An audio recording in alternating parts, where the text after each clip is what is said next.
Hi there. Let's take a look at the key decisions a business needs to take when it considers the most effective way, the most appropriate way to organise the distribution of its products and services. It's a concept known as place in the extended marketing mix. There we go on the screen, the 7 elements of the extended marketing mix. The traditional mix has 4: product, price, promotion and place, and the extended mix has physical, process and people added to it. Don't forget, with the extended marketing mix, the decisions around place or distribution need to be consistent with and integrated with the other elements of the mix. Well, what is distribution? What is place?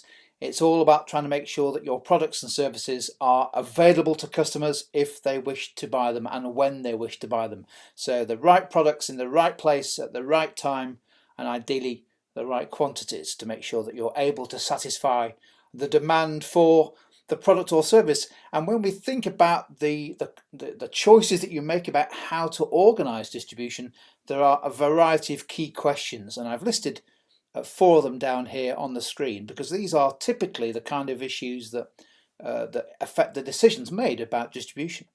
Firstly, where do your target customers buy?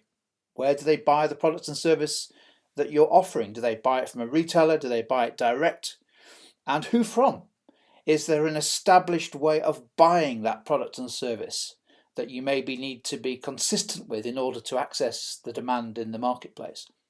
Secondly, how do customers buy, and is that changing? So do they buy via physical stores? Do they buy online? What's the process that they go through in deciding how to buy, and what information that the customer needs both before and after the sale in order to make the sale effective?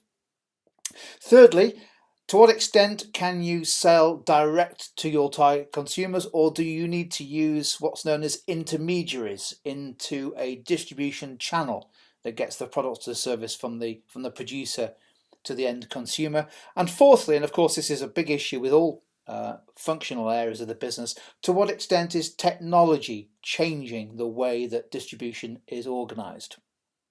Well, with those in mind, let's just quickly think about a term that we used there in the previous slide. Talked about distribution channels. What is a distribution channel? It's the flow, the way that a business gets its product from production to final consumption. So if in the case of the little diagram there, if we have a producer, let's say we are the producer, do we sell direct to the customer, or are we better off selling to a wholesaler who sells onto a retailer who sells onto a consumer? What's the most appropriate distribution channel to use?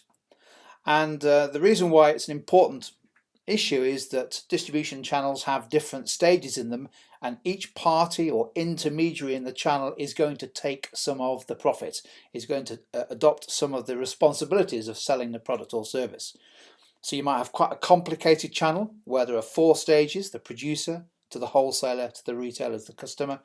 You might have one where the producer simply gives the product to agents or distributors who then sell to the customer. And of course you can have what's known as the direct model, where you buy, as a consumer, you buy direct from the producer and there's no other intermediaries involved. Where there are intermediaries, it's worth knowing about the different types. You should be familiar with the concept of a retailer. A retailer takes stock of products and sells direct to a consumer. The retailer itself may be buying from a wholesaler. So your typical corner shop will be buying its crisps and chocolate and drinks from a wholesaler, and breaking up the big packages and putting them on sale. It could be that you buy direct from a distributor and the producer sends to a distributor. So there are different types of intermediary depending on the purpose of the channel. And in a separate video, we'll look at what's perhaps a more common, increasingly common way of organizing distribution, which is what's known as multi-channel distribution, where businesses use more than one type of arrangement in order to get their products to customers. There we go. That's just an introduction to some of the key issues that a business has to think about and consider when it decides how to organize its distribution